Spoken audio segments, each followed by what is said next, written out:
Hello everyone and welcome to the channel. Today Samsung released One UI 9 Beta 2, which I have here on my S26 Ultra to show you all the new changes. So without further ado, let's jump in.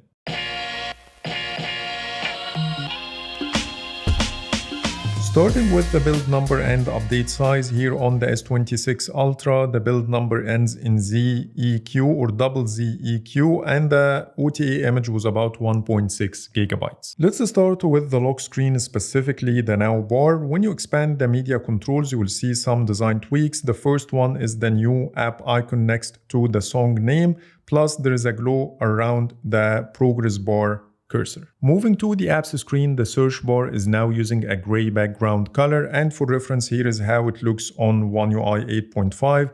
You can see the difference between the two. Under the widgets picker, most of the previews got redesigned. Starting with the battery, you will see here that the 4x2 option is now showing 2 rows instead of 1, which makes sense because 4x2 means 2 rows, while previously the preview was wrong, showing only 1 row. Under calendar, the previews also got updated, but when you add the widget to the home screen, now we have a solid white background instead of the translucent one of One UI 8.5. Under digital well-being, all the widgets got redesigned with more icons, different layout, and more colors.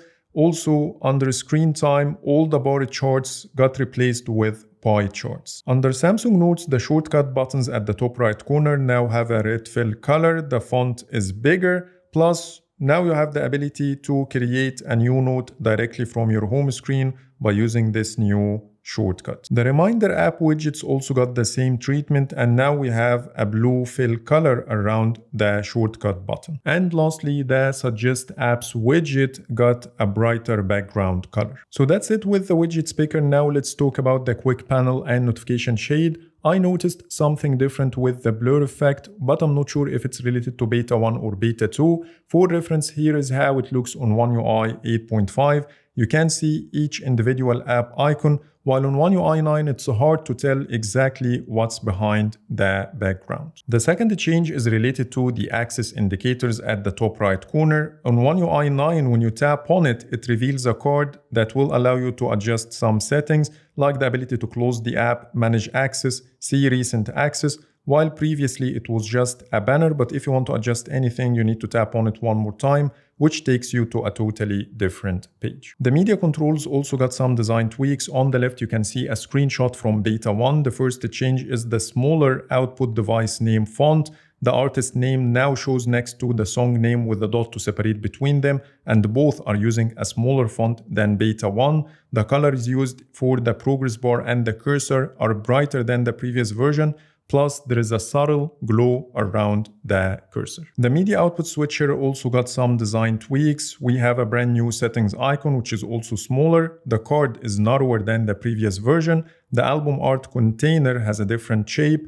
The app icon now shows next to the song name, not on top like before. The artist name is using a smaller font, plus the volume slider is shorter, and the phone speaker option is now called This Phone. Now let's talk about the new changes in Samsung apps, and I will start with Gallery. The first change, when you start scrolling, the data chip that briefly appears at the top is now using a white color instead of dark gray, and here's how it looks on One UI 8.5, and it's also bigger than the previous version with a transparent background. And by the way, any app that supports this feature behaves exactly the same way, so you can take this one as an example. The second change is under albums. When you open any album, you will see a shorter header at the top, and here's a side-by-side comparison with 8.5. Plus the padding around the photo grid is smaller, so the photos go edge to edge. Next, the camera. The first change is a brand new option under the dual record feature called vertical split view, which will show you the two cameras side by side vertically. But keep in mind that this new feature is only limited to full HD resolution, while all other split view options can go up to 4K, except this new vertical option. The second change is under the camera settings and then camera assist. the 24 megapixel resolution now has its own separate menu, and instead of showing under the advanced resolution options like before, from this page you can toggle the feature on or off, or keep it on even when you close the camera app by activating this switch. So that's it with the camera. Now let's talk about the clock app. The first change is everything now shifted towards the top. For reference, here is how it looks side by side with One UI 8.5, and you will see the same exact behavior in pretty much all apps after updating to One UI 9, so you can take this one as an example. The second change is the redesigned alarm screen. At the top, the word alarm is now written above the clock, not underneath it. The date is using a smaller font. The dismiss button has a new animation with a bigger size as well. Similarly, the snooze button has a different design as well, with the plus and minus buttons are in the same container with a brand new background color. Next, Samsung Internet. And most of the new changes are in the tab switcher. When you compare this to One UI 8.5, you will see the background is more opaque with One UI 9, plus the controls at the bottom are using a gray color instead of the white color like before. We lost the shading color at the bottom of each tab, and when you multi-select tabs, you can see a wider toolbar at the bottom of the screen with the same gray color as well instead of white. Under the ellipses, you will see a brand new option called Manage Windows. This feature will allow you to open multiple instances of Samsung Internet, so you can switch between different windows using your recent apps screen. So for example, I have this window and I can open another one and then go to the recent apps screen to switch between them. You can have tabs in this window different from the tabs in the other window, which will make it easier for you to switch between them. And when you tap on the ellipses next to each window, you can open it in a split screen view, pop-up view, move to another window, or close, and the same applies to the inactive ones. And when you go to the secret mode from the tab switcher, you will see a redesigned initial screen. It looks totally different with a bigger start button and different lock secret mode toggle that gets highlighted in blue when it's on and gray when it's off.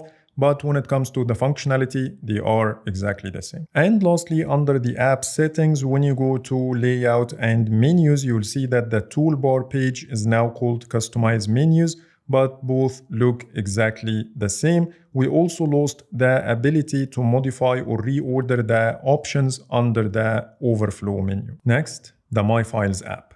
The first change is the smaller font used for the categories at the top, and when you go to search, you will see a brand new toggle to search inside files. Moving to the phone app, when you jump to settings and then caller information, you will see a redesigned page, starting with the header at the top looks totally different. The show extra details toggle is now called show when you last talked and important dates. Back to the main settings page, when you scroll all the way down, then go to other call settings, you will see a brand new option called other call apps.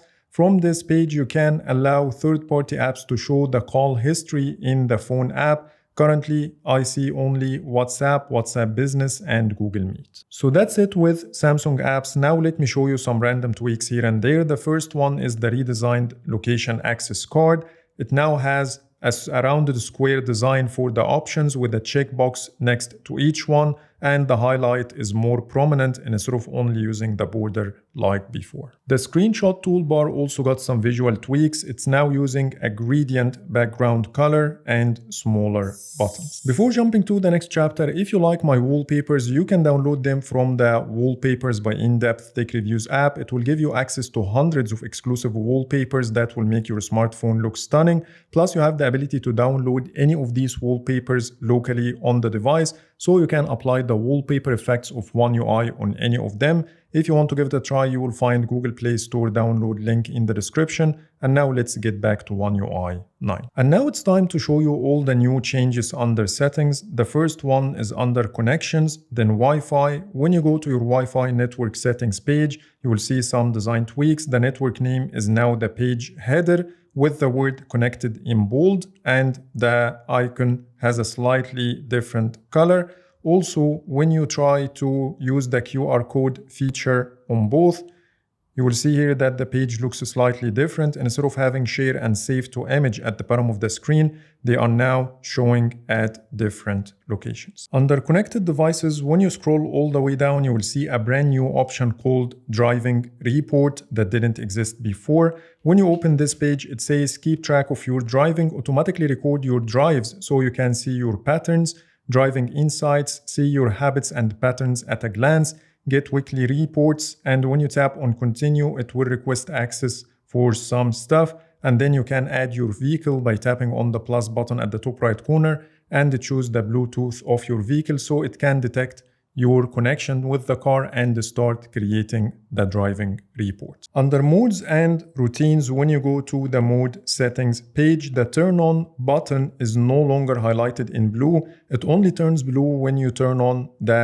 feature and turns gray when you turn it off, instead of using one color for both. And when you go to the routines page, the tip section at the bottom removed. And when you go to discover, the design is now a list view instead of the grid view. Under display, the dark mode example image got updated, plus the dark mode settings is now called dark mode schedule. Back to the display settings, when you go to motion smoothness, you will see a redesigned preview banner at the top. The touch sensitivity toggle is now called increase touch sensitivity. And lastly, all the preview images under the display settings are now smaller. Under security and privacy and then auto blocker, the stats page we got with beta 1 got a small visual tweak. The months tab is now called last 6 months. Back to security and privacy, then more security settings, then secure folder. We have multiple new additions, starting with the auto lock secure folder. Here we have more options like 15 seconds, 30 seconds, and 1 minute. Under the secure folder apps settings, the choose default apps banner looks different. All the apps are now categorized by letter, and the Samsung app settings is now hidden under the ellipses, plus the filter and sort options are showing over here instead of this button. And by the way, this design is exactly the same one you will see under the apps screen. Back to the main security and privacy settings page on both. When you scroll all the way down, you will see a brand new menu item called AI Assistant Activity. This one is dedicated for the AI assistants you have on your phone. Here we have Bixby, Google, and finally Perplexity, and you can see up to the last 7 days or the last 24 hours. Back to the security and privacy page, the internet privacy protection menu item is no longer showing in this page, but you need to go to more privacy settings and then browser privacy protection to get access to the same page. Moving to the advanced features and then voice wake up. Now you have the ability to set up a magic word for Perplexity by turning on this toggle, which will take you to the Perplexity app to start setting up the phrase. So let's see how it works. Hey Perplexity, what's the weather in Barcelona? Hey Perplexity, save this recipe as a note. Hey Perplexity, remind me when the tickets go on sale. Hey Perplexity, start a stopwatch. And then you need to agree and continue. And by this, you can trigger Perplexity using your voice. So let's give it a try. Hey Perplexity. And this is how it works. Last but not least, the parental controls are no longer embedded under the digital well-being settings page, but it has its own dedicated menu. By this, I covered all the new changes in One UI 9 Beta 2, and now let's take a look at the changelog to see the bug fixes. The first one is a GPU watch interruption pop-up issue fixed, improved the non-functioning issue in the routine app, improved status bar display error, fixed an error whether the lock screen clock font doesn't change in Lockstar installation status, improved delay issue when deleting messages in bulk, improved issue where the lock screen clock gradually moves down, improved game booster entry point setting error. And when it comes to my experience with the stability and the performance of this build, I think it's very stable. I didn't come across any major issues or visual issues while filming the video. The scrolling is very snappy, same as launching apps. And when it comes to Geekbench scores, starting with the CPU, I got 10,558 for the multi-core and 3,575 for the single core. which is close to the previous numbers I got on the stable version. It's only worse in the multi-core score, but not far behind. And when it comes to the GPU, I don't have any history, but I got 22,531. So that's pretty much it for today. These are all the new changes I wanted to show you in One UI 9 Beta 2. Please let me know in the comments if I missed anything. But for now, thanks so much for watching and see you in the next video.